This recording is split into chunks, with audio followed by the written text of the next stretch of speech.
Shalom, I'm priest and officer of 1,000 Karyash of the Israelite School of Universal and Practical Knowledge under Commanding General Yohana. I'm what you call a so-called North American Indian of the Pueblo tribe of Gad according to the Bible.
Trying to find a light. This life we live in, it gets sick, and man, this shit ain't right. I gotta make it out and see my people proud. Let them haters keep hating, that means they watching now.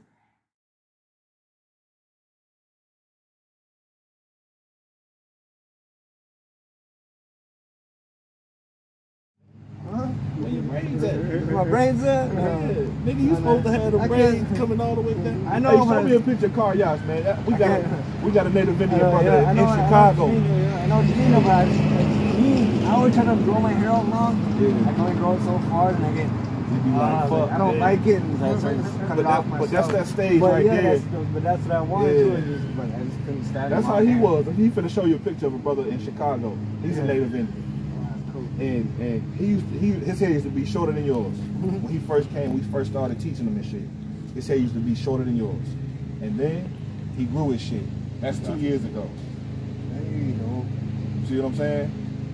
So now he looking like his ancestors did up there. Before white people had to assimilate us and put us through that dumbass shit they was doing with the what's those schools? The boarding schools and all that shit where they was cutting niggas braids off and then taking them away from the tribe, teaching them English and teaching them democracy, teaching them Christianity, and then you know what I'm saying, killing all the elders on the reservations, killing them all. The ones who knew, you know what I'm saying, who was gonna fight and knew how to be strong, they killed them all. And then once all of the strong warriors was killed off, then they let everybody go back to the reservations, and then that's what you have. Whitewashed Native Indians. You see what I'm saying?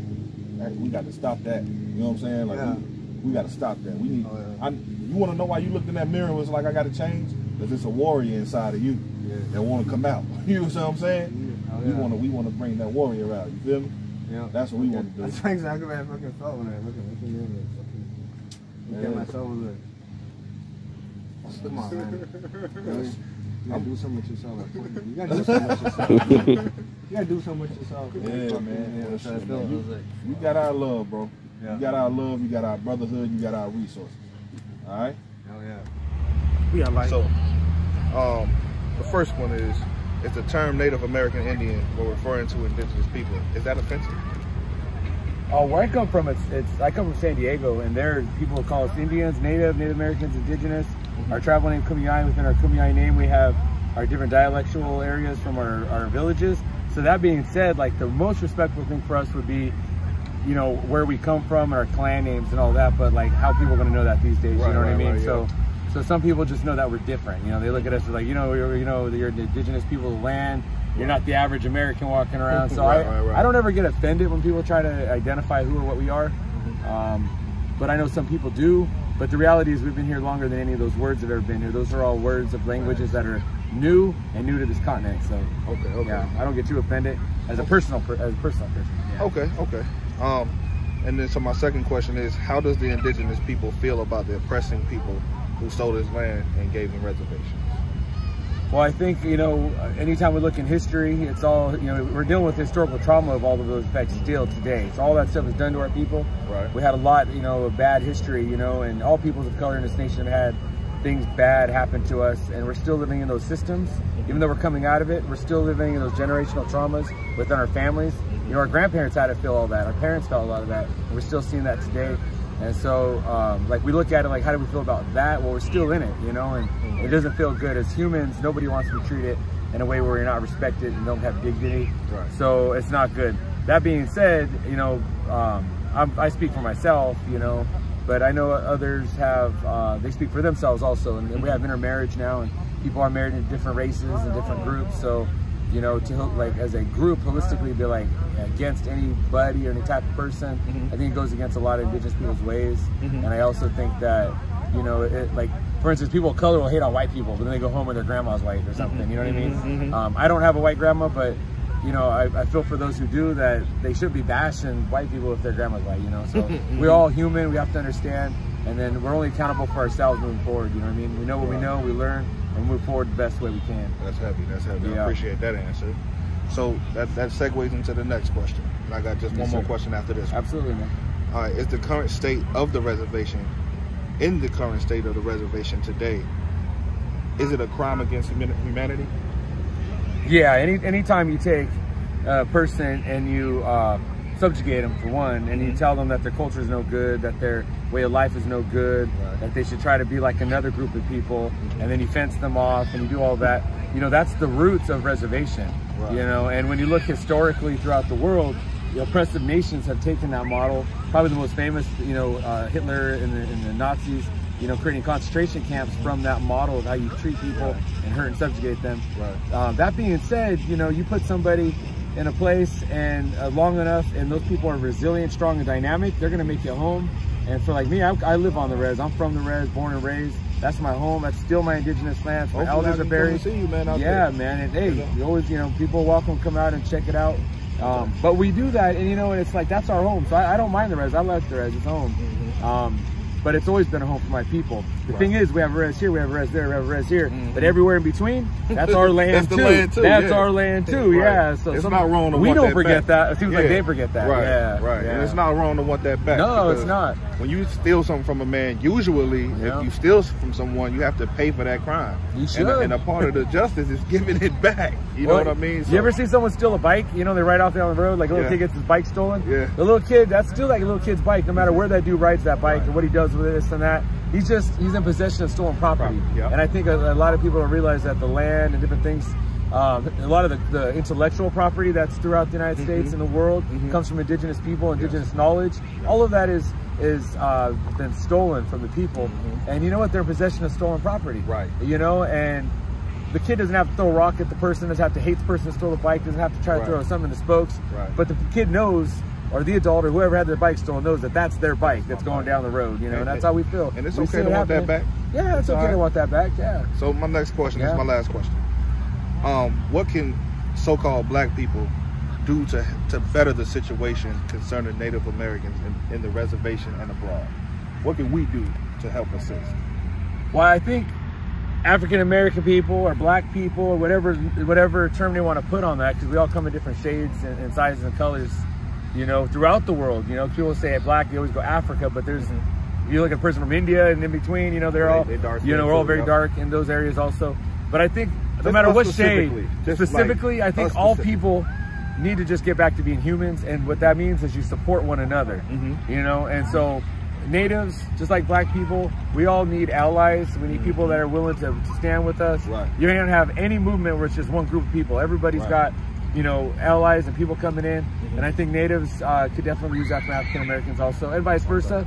You know, and I think understanding the roots of America too. You go to a lot of the tribes, East Coast and the South, a lot of those tribal people, they look black, you know, and that's because, you know, early on in American history, the two peoples in those areas that were being persecuted the most were the black and the Indian people. They stuck together, they helped each other out, and that's how they were able to survive, still have good sense of humor, still put out culture. That America now, hip hop, rap, all the different musical culture, all that stuff comes from those origins because they were there living good lives. But they did that because they relied on each other, and it wasn't about you look this way, you're that. They're people that came together as humans, you know, and that's what we have to get back to. We have to get back to the roots of just being humans. If you go to the teachings of indigenous peoples of this continent and all around the globe, you know, you ask, what are you? I'm a human being. That's what it is, you know. No better, no worse. I come from this earth, I'm a human being. Yeah. So, okay, just so the people that view our content, for sure, how can we find you? If we wanted to come and visit you and like introduce yourself, how can we find you? Me personally, man, I come from my tribe, I'm Kumeyaay Nation. I come from Southern California. I have a digital platform, Live from the Res podcast. Live from the Res podcast. We want to get there. Oh, yeah. We're on all platforms, Spotify, Instagram is probably a good spot. Okay. But, you know, I would encourage everybody to look at where you're at, look at the soil beneath your feet, and go research a little bit. Who's the original people of that land? Get to know a little bit about them. There's probably still people maybe down the street who are still those, you know, that's their ancestors. Their ancestors are buried in that soil, are interned into that soil. And so that's the trick, you know what I mean? And now in the digital era, we should all be able to just give a digital fist bump to each other, you know what I mean? And really be united again, bring each other back. Human level, man. That's what we want. You know what I'm saying? Boom. That's what we want. It was good to talk to you, brother. You guys take care. God bless. Maybe we'll see you tomorrow. We're going to come back. Yeah, absolutely. My name is Opie David. I'm from St. Paul, Minnesota. Okay. What's up, man? If I could ask you a couple questions. Sure. All right. Is the term Native American, when referring to indigenous people, is that offensive? It's actually a lot more pleasant being called that than being called American Indian. You know, because we're not Indian. Christopher Columbus, you know, accidentally landed here. He thought he landed in India, and that's how that term came to be. That's not who we are. Now, us as a people, the tribe that I'm from the Boys Fort Band of Chippewas. What we do is we call ourselves Anishinaabe. Anishinaabe roughly translates in English to mean the original people, the first people of this land. So that's how we call ourselves, Anishinaabe. Right. If I could also, brother, how does the indigenous people feel about the oppressive people who stole this land and gave them to reservations? You know, this has been a battle we've been fighting, you know, since it happened, since they stole our land, you know, and it's horrible. It's horrible for us because, you know, we you know, all this land where we're stepping on, where we're standing on, that we're singing on, where we're talking on now was all ours once. You know, and for these people to come and to put us on these little bitty allotments, you know, what they wanted was they wanted to eradicate us. They wanted us to die. They wanted us to be no more. So they put us on plots of land that couldn't farm. They didn't think we'd be able to survive. You know, and because of that, you know, but us as a people, just like y'all are as people, we're resilient. You know, we're survivors. We're fighters. We're warriors. You know, and that's why, you know, we are still here today because of those reasons. Okay. Another question, brother, if I could. All right. Is the current state of the reservations, is it a crime against humanity? Oh man, it's as bad. I don't want to say it's worse, but it's as bad as living in the hood. I know, like I said, I've grown up my whole life, you know, in the hood. But now, as an older man, I live on a reservation. I live in Nebraska, Santee, Nebraska, and it's like a whole other, it's like a third world there. You know what I mean? Poverty, you know, suicide, depression. All these things are all things that are what our children, our people go through because of being put on that land, you know, many years ago, and all these things, and being set up to fail by the system, by the government, you know. So yeah, it's tough. You know, I've had a pleasure of seeing both sides, like I said, you know, and you know, the only thing I can say is us as a people, you know, we're resilient and we're fighting, and we still have our ways. You know, we may not be rich in material things, but we're rich in culture and spirituality and who we are, you know. So. Okay, another question. Do the indigenous people deserve to run this country?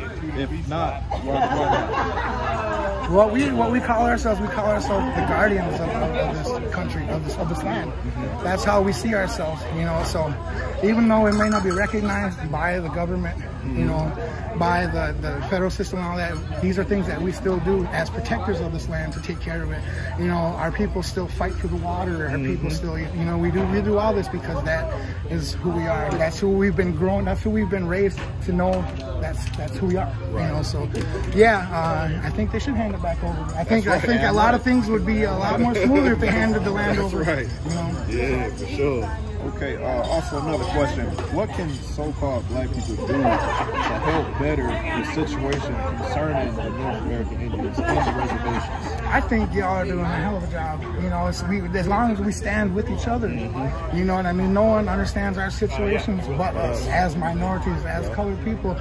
You know, one thing I'm very proud of, me and my wife, and that we sang at the first George Floyd Memorial, at the spot where they took his life. We were there.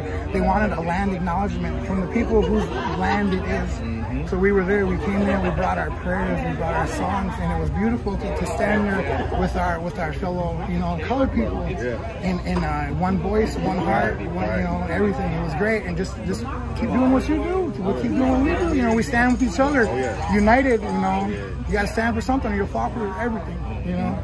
You know, we stand with you guys stand with us. It's beautiful. I love it. Appreciate your time. Appreciate your time too, man. Thank you guys for coming.